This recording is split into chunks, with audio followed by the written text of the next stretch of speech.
Suspect. Nag-alarm pero natulog lang ulit, no? Ayan, marami tayong guilty. Pero alam mo ba na sa oras na magising tayo at matulog ulit ay sinisira natin ang sleep cycle natin.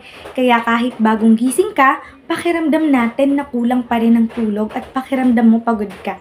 Kaya kapag nagising ka na, bumangon ka na. Suspect. Palaging nagpupuyat kaka-scroll sa social media. Suspect. Palaging nagpupuyat kaka-scroll sa social media. Hala ka! Yung blue light na mula sa screen ng phone mo ay hinaharang ang melatonin mo.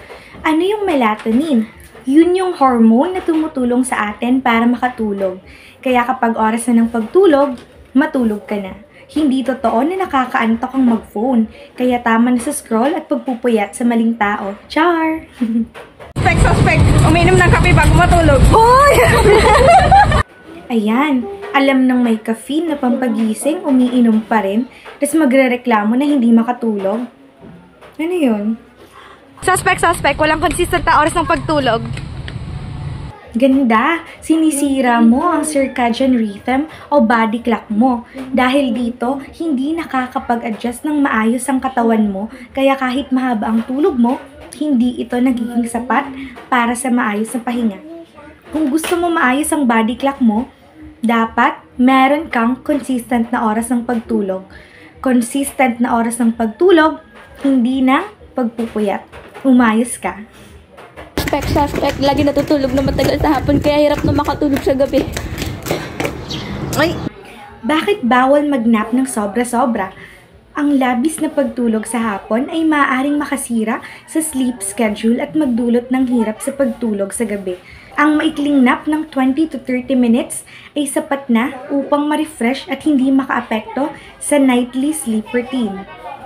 Suspect. Mahilig mag-midnight snacks. Hello? Suspect. Mahilig mag-midnight snack. Ang pagkain ng snacks bago matulog ay maaaring makagulo sa iyong digestion at metabolism. Imbes na antukin ka na, ang katawan mo ay nagiging aktibo sa pagtunaw ng pagkain imbis na mag-focus sa pagpapahinga. Kaya ito ang nagiging dahilan para maging mababaw ang tulog mo at makaramdam ng pagod kinabukasan.